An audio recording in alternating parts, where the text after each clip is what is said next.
Brent Porcio, topvelocity.net. We're going to do a pitch analysis here of Grace using Pro Player AI. So coming out of leg lift, she's staying back on her drive leg really well. The only issue I'm seeing, cocking the arm too early. That's usually common in short striders, typically those that are trying to get front foot down pretty quick. And unfortunately, in this case, there's no propulsion or not a lot of propulsion out of the back leg, which is critical for really building energy up the kinetic chain. And we know that there's not going to be a lot of propulsion on the back leg because the back leg shin is so vertical. And that's the first thing we got to focus on coming out of leg lift, is giving the pitcher or the delivery time to get the drive leg in position so we can maximize that generation phase.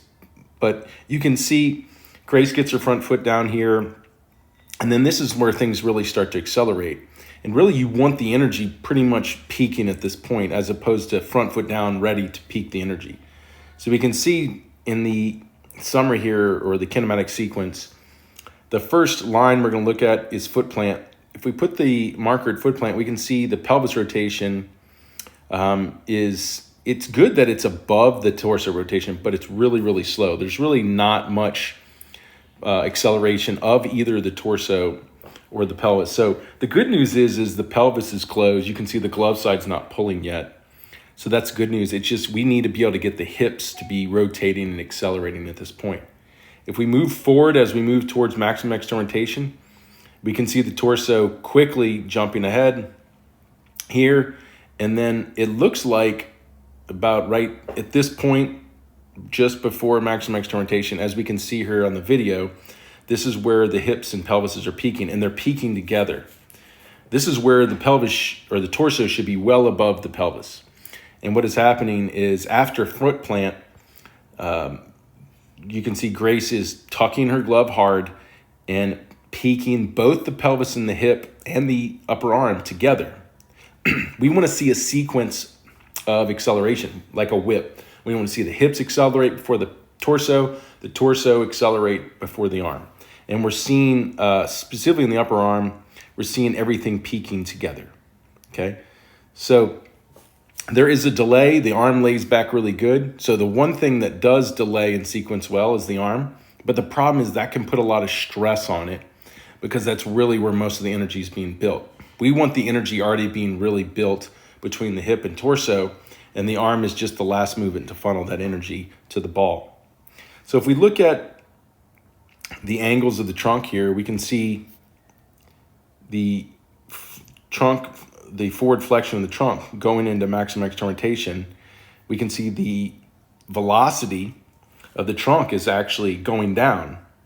We don't see really the trunk start to accelerate until after release. So out here, it's saying Grace, release the ball here in these shorter dotted lines, being ball release. And after that, the flexion acceleration is coming after pitch release. And we can kind of see that when she lands, she keeps falling forward. A lot of energy here going forward, even though the video cuts off. So we've got to get this acceleration of the torso here, the forward acceleration, to happen before pitch release. We needed to get it to happen here, not after pitch release out here.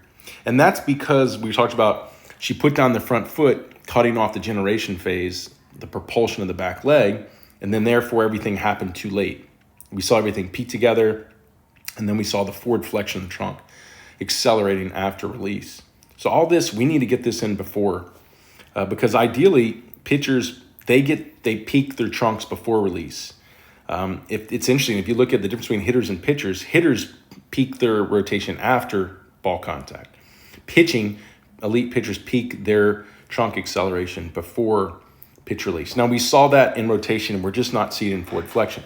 So it's really going back to the drawing board, learning how to get the drive leg shin down in a linear position and getting the back leg off the rubber before landing, driving, pushing the hips open so we get that good hip to shoulder separation where we see the pelvis peaking first and we keep the trunk still closed like this, and then we see that energy transfer and accelerate up the body. And what we'll see is all that forward flexion peaking before release. And that would be optimal use of the kinetic chain. And then from there, it's just bigger, stronger, faster to push more power through it.